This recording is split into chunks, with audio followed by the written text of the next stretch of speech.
case of Julian Assange gets more bizarre by the hour.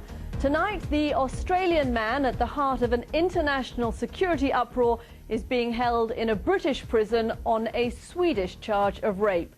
Whether there is a link between Mr. Assange's WikiLeaks activities and that arrest warrant is the source of much speculation.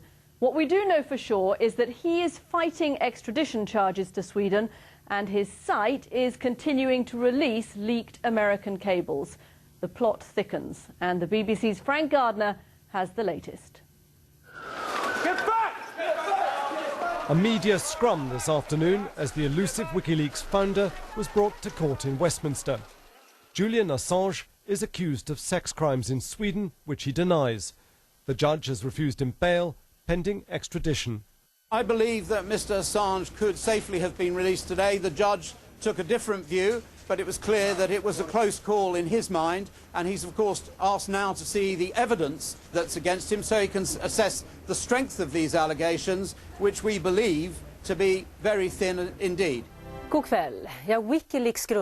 case is headline news in Sweden, where two women from Stockholm and a nearby town have brought allegations of rape and sexual molestation against Mr. Assange during a visit he made to Sweden in August.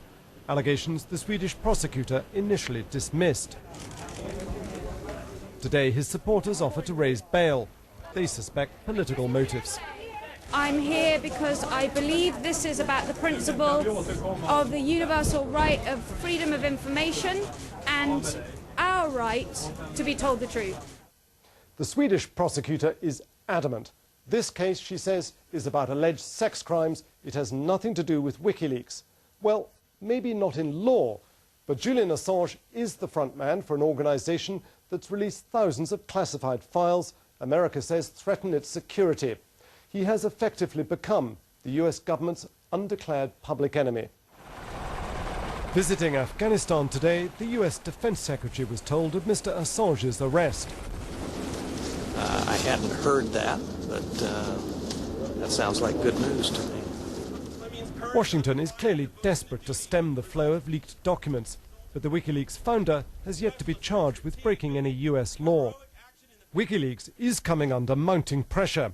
From PayPal to Visa to MasterCard, some major finance companies have stopped processing donations to the site, and some internet servers are refusing to host the website. And tonight, Julian Assange is spending his first night behind bars, remanded in custody in Wandsworth Jail, pending a full extradition hearing.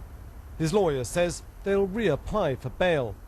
But whichever way this case goes, we haven't heard the last from WikiLeaks. The flow of leaked classified cables is set to continue. Frank Gardner, BBC News. And while Julian Assange faces his own troubles, the documents he has unleashed on the world have undoubtedly caused fallout for the US government. For more on that, we can speak now to Assistant Secretary of US Secretary of State, PJ Crowley, who joins us from New York. PJ, thanks very much for joining us. So there we have Assange. He's in a British prison. He's wanted by the Swedes who are trying to extradite him. Where does the US stand in this legal mess? This is a matter between Britain and Sweden. He was arrested, I presume, based on the Interpol warrant, so the United States is not involved in this case at this point. Is he somebody you'd like to get hold of, to question? Well, we are investigating, obviously, first and foremost, someone within the United States government has committed a crime under U.S. law. We are investigating that, and we're going to let the facts lead us to see if anybody else was involved. So we've reached no judgment yet. But Mr. Assange himself, is he somebody that the U.S. government would like to question, and under what charges? Or under what basis? Well, we'd like to see him return stolen property to the United States. He's in possession of 250,000 classified documents, and that is an extension of a crime that has been committed in this country. So we did petition him to return the stolen property to us, and unfortunately he's declined. Okay, he has vowed to carry on with his WikiLeaks activities, and even today, while he was in a court in London, of course, there were more documents released. How serious has the fallout from this been? I've spoken to US diplomats around the world who have told me that they're spending 100% of their times on WikiLeaks. Well, in our view, this has caused substantial damage, not just to United States interests, but to global interests. He's undermining the system by which countries cooperate and try to solve global challenges. We're going to work through this, and we're confident that over time we can rebuild the trust that perhaps has been lost here, but it will take some time. PJ, the Secretary herself has said that people who have helped the US government around the world have been put at risk by the release of these classified documents. Do you actually have any evidence of a specific incident where a person has been harmed because of what's come out from WikiLeaks? Well, Kathy, we're still fairly early in this process, but that is one of our major concerns. We do rely on government officials around the world and civil society activists around the world to give us their best perspective on global events, particularly in authoritarian societies. The fact that these people have given us valuable information can put their careers or even their lives at risk. We have reached out to as many sources as we can. We have told them of our concerns and our willingness to help protect them if that becomes necessary. We are aware of some people who are at this point at risk. We haven't necessarily taken any action at this point. Because of the WikiLeaks information, you mean? Specifically because of the WikiLeaks information? Yes. And some of the earlier ones, though, came out several months ago on Iraq, those cables. You haven't heard of anyone in particular who's been affected by those?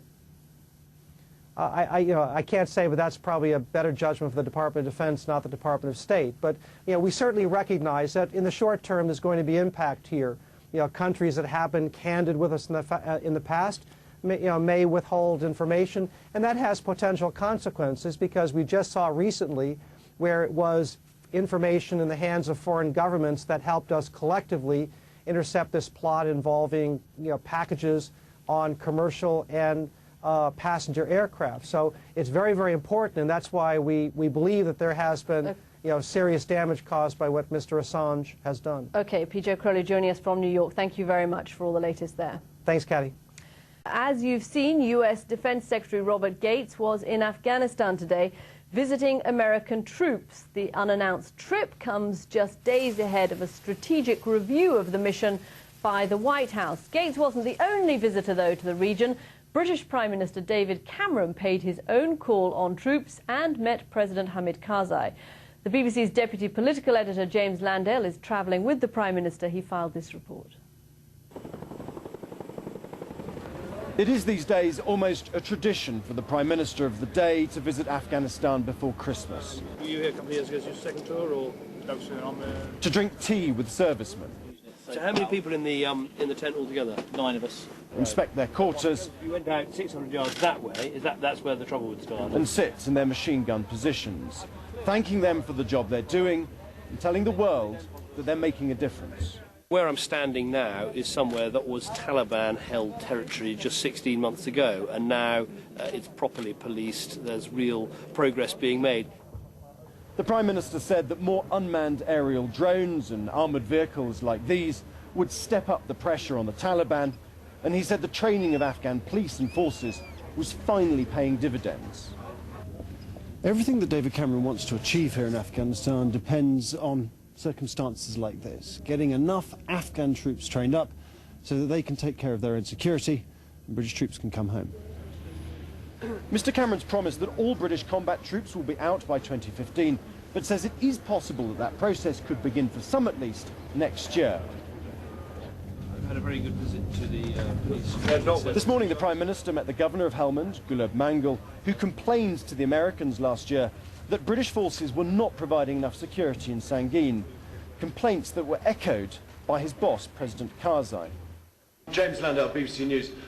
President Karzai, just going back to the issue of WikiLeaks, why did you express your concerns about the effectiveness of British forces behind the backs of the British government to the Americans, and did you apologise to the Prime Minister when you discussed this morning? I can certainly tell you, gentlemen, that there was no discussion ever between Afghanistan and any other country about Britain's tactical operations or the way the British Army operated in Helmand. I'm not going to let WikiLeaks come between the relationship between Britain and Afghanistan. It's an important relationship. It's a very strong relationship.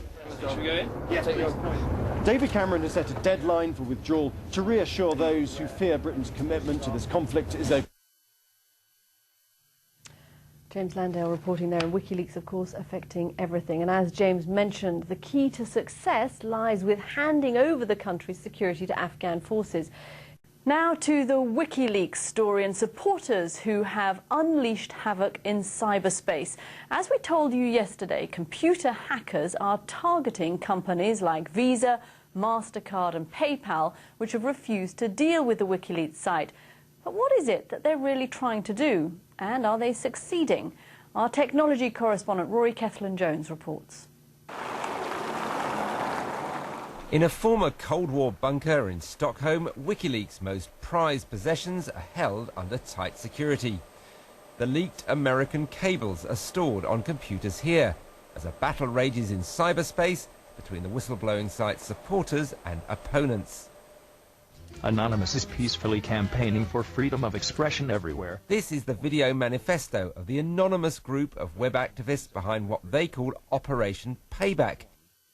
It's targeting the websites of firms like Visa, MasterCard and PayPal, which have severed their links with WikiLeaks. This man, who didn't want to be identified except by the name Coldblood, explained the aims of the attacks. Those sites have effectively been flooded with traffic, so much traffic that no one else can really access the site. This is one battle in a long uphill struggle. I feel the end goal is to be able to keep the internet a free and open place, like how it once was originally. This is cyber warfare unrolling on sites that millions can use and watch from anywhere. So on Twitter here, the anonymous group of hackers announcing its current target, Visa.com, saying fire, fire, fire, directing thousands of computers around the world to send traffic at the Visa website. Not all the attacks are working. After massing their troops to take on Amazon, the web activists retreated, saying they were short of firepower. Tonight, the US Attorney General, while refusing to say whether pressure had been put on firms to cut ties with WikiLeaks, renewed his government's attack on the site. The hope here in the United States is that the investigation that we are conducting will allow us to hold accountable the people responsible for that unwarranted disclosure of information that has put at risk the safety of the American people. WikiLeaks' own website has also faced constant cyber attacks, but supporters have taken the leaked cables stored in Sweden and replicated them on sites worldwide. Both sides are learning new tricks in what some are calling the first info war. Rory Jones, BBC News. In the nearly 2 weeks since the WikiLeaks website began releasing its latest batch of confidential US government documents, the world has learned a great deal about so-called cyber warfare. Digital attacks have been made against WikiLeaks, and then its defenders have launched counterattacks. This contest has become almost as big a part of the story as the content of the leaked documents themselves. Dan Simmons begins our examination of this electronic game of cat and mouse. The WikiLeaks site is under attack. There are a lot of powerful people who want the leaks plugged.